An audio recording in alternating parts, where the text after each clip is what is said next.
అందరికీ నమస్తే. ప్రధానిగా నరేంద్ర మోడీ మూడోసారి మళ్ళీ ప్రమాణ స్వీకారం చేయబోతున్నారు. ఇప్పుడు కేంద్ర మంత్రులు ఎవరు, ఏ రాష్ట్రానికి ఎన్ని వస్తాయి? ఎందుకంటే పక్కన ఏపీలో కూటమి టీడీపీ, జనసేన, బీజేపీ కూటమి ప్లస్ ఇప్పుడు చంద్రబాబు నాయుడు మద్దతు ఉంటే తప్ప ఎన్డీఏ కూటమి మనగడలేని సిచ్యువేషన్లో ఉంది. కాబట్టి అక్కడ ఎన్ని ఇవ్వబోతున్నారు సీట్లు? మన తెలంగాణలో 8 మంది ఎంపీలు గెలిచిండ్రు, ఎన్ని రాబోతున్నాయి, ఎవరికి రాబోతున్నాయి, ఇట్లాంటి చర్చ ఆల్రెడీ స్టార్ట్ అయింది. ఇప్పుడు ప్రధాని నరేంద్ర మోడీతో పాటు కొద్దిమంది మాత్రమే ప్రమాణ స్వీకారం చేసే అవకాశం ఉంటుంది. మొత్తం 81 మంది మంత్రులు, కేంద్ర మంత్రులు. కాబట్టి కొద్దిమంది మాత్రమే ప్రమాణ స్వీకారం చేసే అవకాశం ఉంటుంది. ఆ కొద్దిమందిలో తెలంగాణ వ్యక్తి, తెలంగాణ ఎంపీ ఉంటారా ఉండరా అనేది ఒక క్వశ్చన్ ఉంది. అయినా సరే ఎన్ని వస్తాయి తెలంగాణకు, ఎట్లా ఉండొచ్చు? పోయినసారి 4 ఎంపీలు గెలిస్తే ఒక కేంద్ర మంత్రి వచ్చింది తెలంగాణకి. ఈసారి 8 మంది ఎంపీలు గెలిచిండ్రు. అవతల చంద్రబాబు నాయుడు డిమాండ్స్ ఏమున్నాయి, ఇవన్నీ కూడా మీకు ఎక్స్ప్లెయిన్ చేసే ప్రయత్నం చేస్తున్నాను నేను. ఏదంటే కిషన్ రెడ్డి ఈయన 2 సార్లు ఎంపీ, 2 టైమ్స్ ఎంపీ అయ్యిండ్రు. సేమ్ టైం సెంట్రల్ మినిస్టర్, ఆయన సెంట్రల్ మినిస్టర్, సి మినిస్టర్. అంటే బండి సంజయ్ ఆల్రెడీ ప్రెసిడెంట్గా పనిచేసిండ్రు. ఈయన కూడా 2 సార్లు ఎంపీ, బీజేపీ ప్రెసిడెంట్గా పనిచేసిండ్రు. ప్లస్ మొన్నదాకా ప్రధాన కార్యదర్శిగా కూడా ఉన్నారు. అరవింద్ ఈయన కూడా 2 టైమ్స్ ఎంపీ అంతే. డికే అరుణ చాలా సీనియర్ నేత, ఫస్ట్ టైం ఎంపీ ప్లస్ ఒకే మహిళ గెలిచిన దానిలో. రఘునందన్ ఫస్ట్ టైం ఎంపీ, మంచి వాగ్దాటి. Nagesh 2 time MP, first time బీఆర్ఎస్లో ఎంపీ అయినరు, తర్వాత సెకండ్ టైం 2014లో ఎంపీ అయిన ఆదిలాబాద్. తర్వాత ఈటెల రాజేందర్ ఒకసారి ఎంపీ అయినరు, మాజీ మంత్రి ప్లస్ కొద్దిగా రాష్ట్ర వ్యాప్తంగా కూడా ఫోకస్ అయిన వ్యక్తి ఈటెల రాజేందర్. కొండ విశ్వేశ్వరరెడ్డి 2 టైం ఎంపీ. ఇప్పుడు ఇందులో ఎవరికి అవకాశం వస్తుంది? యాక్చువల్గా సెంట్రల్ గవర్నమెంట్ ఒక ఫార్ములా పెట్టుకున్నట్టుగా కనిపిస్తుంది.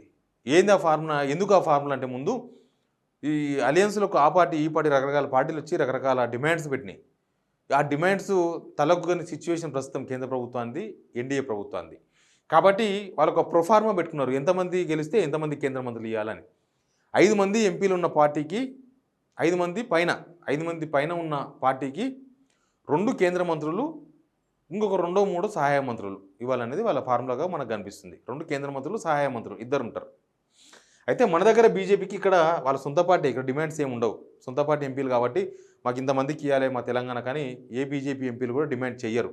అయితే వాళ్ళ లెక్క ప్రకారం ఒక కేంద్ర మంత్రి, ఒక సహాయ మంత్రి వచ్చే అవకాశం ఉంది అనేది ఇప్పటిదాకా తెలుస్తున్నది. వాళ్ళ ఫార్ములాలు బీజేపీలో ఒక సిస్టమేటిక్ ఉంటుంది కదా, ఆ సిస్టమ్ ప్రకారం. అయితే ఒక కేంద్ర మంత్రి, ఒక సహాయ మంత్రి ఎవరికి వస్తుంది అనేది ఒక ఇంపార్టెంట్ ఇష్యూ. బీజేపీలో ఇంకొక సిద్ధాంతం, ఒక సిస్టమ్ ఉంది. మన తెలంగాణలో చాలాసార్లు ప్రూఫ్ అయింది. ఏంటంటే ఫస్ట్ నుంచి బీజేపీ అటాచ్ ఉన్న వాళ్ళకే కీలకమైన పదవులు ఎప్పుడు వస్తూ ఉంటాయి. మనకు బండి సంజయ్ ప్రెసిడెంట్ అయ్యిండు, ధర్మపురి అరవింద్ కాలేదు. బండి సంజయ్ ప్రధాన కార్యదర్శి అయిన తర్వాత ఇంకొకరు కాలేకపోయారు. ఎవరు, మన అంతకుముందు ఆదిలాబాద్ నుంచి స్వయంబాబురావు ఏ పదవి రాలేదు కదా. సేమ్ టైం కిషన్ రెడ్డి కేంద్ర మంత్రి కాగలిగినారు, కానీ వేరే వాళ్ళకు రాలేదు ఛాన్స్.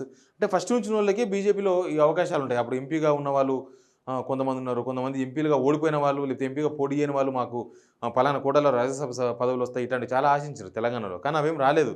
ఎవరైతే ఆర్ఎస్ఎస్ లేకపోతే ఏవీవీపీ కొద్దిగా గ్రౌండ్ సిద్ధాంతాలకు తో పాటు ఉన్నవాళ్ళు, బీజేపీతో చాలా సంవత్సరాలు క్యారీ అవుతున్న వాళ్ళు, కొంత బీజేపీ అనుబంధ సంస్థలతో క్యారీ అయిన వాళ్ళకి ఎక్కువ అవకాశాలు ఉంటాయి. ఆ లెక్కను చూస్తే మరి కిషన్ రెడ్డి, బండి సంజయ్ ఇద్దరే సీనియర్లు. వీళ్ళిద్దరే ఫస్ట్ నుంచి కిషన్ రెడ్డి బీజేపీ, బండి సంజయ్ గురించి మనకు తెలుసు. ఇంకా అరవింద్ జస్ట్ 2 టైం ఎంపీ తప్ప ఆయన బీజేపీతో పెద్దగా చిన్నప్పటి నుంచి ఆయనకున్న రిలేషన్స్ ఏం లేవు. డీకే అరుణ అంతకుముందు ఇండిపెండెంట్, తర్వాత కాంగ్రెస్, తర్వాత బీజేపీ. లాస్ట్ టైం అంతా కూడా బీజేపీ కేంద్ర మహిళా ఉపాధ్యక్షులుగా కూడా పనిచేసిండ్రు. బట్ ఫస్ట్ నుంచి కూడా బీజేపీతో ఉన్న రిలేషన్స్ ఏం లేవు. సేమ్ టైం రఘునందన్ ఫస్ట్ నుంచి బీజేపీ ఏం కాదు.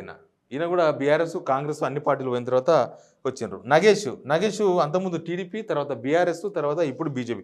జస్ట్ ఎలక్షన్స్కి 4 రోజుల ముందు ఆయన బీజేపీలో చేరాడు. ఈటెల రాజేందర్ బీఆర్ఎస్ ఇంకా కాంగ్రెస్ ఏం లేదు మధ్యలో, కానీ బీఆర్ఎస్ పార్టీ నుంచి బీజేపీకి వచ్చారు. ఆయన కూడా బీజేపీ సిద్ధాంతాలు లేదు. అవసరమైతే ఆయన ఇంకా మావోయిస్టు, కొంత ఈ కమ్యూనిస్టు భావాలు ఉన్న వ్యక్తి ఈటెల రాజేందర్. ఇక కొండ విశ్వేశ్వరరెడ్డి గురించి మనకు తెలుసు. కొండ విశ్వేశ్వరరెడ్డి మంచి వ్యాపారవేత్త. కొండ విశ్వేశ్వరరెడ్డి కూడా బీఆర్ఎస్ నుంచి బీజేపీకి వచ్చారు. ఇంకా మధ్యలో కాంగ్రెస్ పోతున్న ప్రచారం కూడా జరిగింది. ఈ లెక్క ప్రకారం నాకు తెలిసి కిషన్ రెడ్డికి అండ్ బండి సంజయ్ వీళ్ళిద్దరికీ పదవులు వస్తాయేమో చర్చ ఆల్రెడీ బీజేపీలో నడుస్తుంది. వీళ్ళిద్దరూ పాత బీజేపీలు. కాబట్టి కిషన్ రెడ్డికి బండి సంజయ్కి పదవులు వచ్చే అవకాశాలు కనిపిస్తున్నాయి. ఒక ఒక కేంద్ర మంత్రి, ఒక సహాయ మంత్రి ఉంటుంది కాబట్టి. సరే వీళ్ళిద్దరు ఎవరు కేంద్ర మంత్రి కావచ్చు? కిషన్ రెడ్డి కేంద్ర మంత్రిగా కొనసాగుతారా? ఛాన్సెస్ ఉన్నాయి.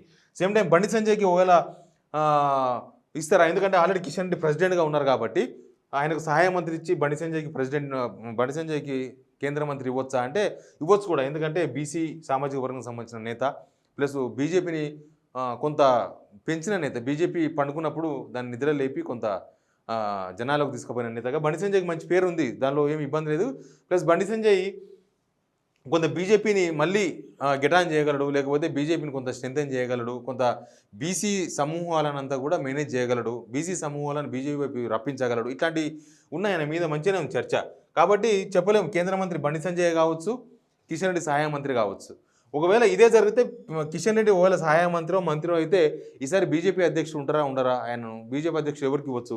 ఈటెల రాజేందర్కు బీజేపీ అధ్యక్షుడు ఇవ్వచ్చా, లేకపోతే డీకేఆర్కి ఇవ్వచ్చా, ఇంకెవరికన్నా ఇవ్వచ్చు? వాళ్ళిద్దరు సీనియర్లు. రఘునందన్ అయితే సీనియర్ ఏం కాదు, నగేష్ అయితే మరీ కొత్త, కొండ విశ్వేశ్వరరెడ్డి వాళ్ళు కూడా కొత్త. కేంద్ర మంత్రి పదవి ఇస్తేనే నేను చెవిల ప్రజలకు సేవ చేసుకోలేనని చెప్పారు. నిజానికి ప్రజాసేవ చేసుకోవాలనుకున్న వాళ్ళకి ఏ పదవులు అవసరం లేదు.